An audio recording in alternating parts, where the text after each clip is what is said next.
Ознакомление водоканалов с текущими делами в области измерительной техники, в области расхода и в частности определение, какие есть возможности влиять на эти расходы и на показания самих счетчиков воды. На сегодняшний день есть большая гамма средств измерений, которая позволяет избежать хищения в дальнейшем. Данные методы представляют себя новое поколение приборов, которые являются макроходами. В нем нету таких магнитных передач, которые на сегодняшний день используют магниты, останавливают и так далее и тому подобное.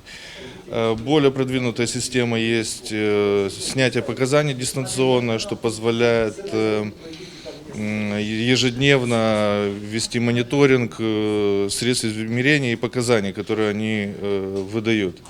Тем самым у человека не будет ни времени, ни желания что-то делать, потому что каждый день будет водоканал информирован о его состоянии прибора.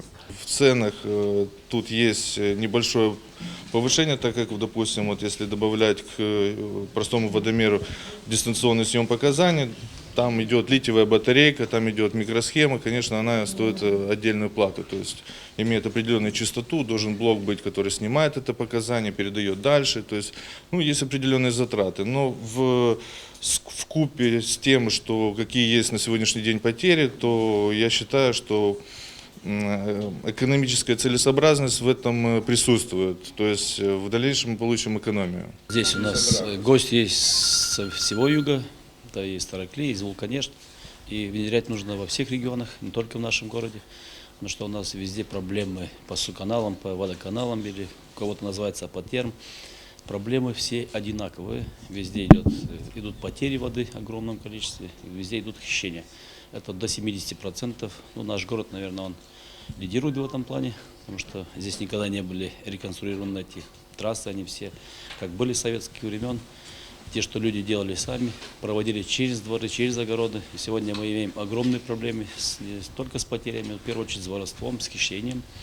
Там, где люди не хотят выплачивать за воду, думают, что она будет бесплатно приходить. Поэтому мы сегодня собрались по этому поводу здесь, какие меры предпринимать для того, чтобы уменьшить хищение воды, чтобы все жители нашего города и региона, в том числе, перед лицом, как скажем, закона были равны, потому что сегодня, когда один занимается хищением, то другой за него платит. Это только наши граждане не знают, во всем мире это знают. Поэтому мы сегодня это будем доводить до всех. Штрафы уже у нас в городе нашем идут полным ходом. Уже в первую очередь оштрафованы все близкие знакомые примара. И очень правильно. Есть несколько, но спасибо, эти люди ко мне не обратились за тем, чтобы я им помог, чтобы они не выплатили. И потому что они знают, что я не помогу. Потому что сегодня вода у нас дорогая только из-за того, что не все платят. Поэтому если мы хотим сегодня снизить цену на воду, как мы говорили в своих обещаниях и предвыборных, мы должны в первую очередь его увеличить, то есть уменьшить потери. Это в том числе и хищение относится к потерям. Поэтому сегодня никому не будет расслаблений, ни родственникам, ни отцу, ни в погонах. Не имеет значения. Перед лицом закона все должны быть равны. Мы начинаем с высотных домов сегодня. Есть у нас уже установлены узловые счетчики в районе Дубинина. Там 40% потерь. Я не буду назвать пока дом, но дом будет отключаться в связи с аварийностью. Мы не будем называть в связи с тем, что там происходит хищение. Мы это называем аварией. Поэтому жители пускай на нас не жалуются. Согласно закону мы можем отключить его на 5 дней. 5 дней будете без воды, 2 дня с водой. После этого, то есть 2 часа, мы вам подадим воду. И у вас даже не будет на сегодня права подавать нас в суд. Хищение мы прекратим.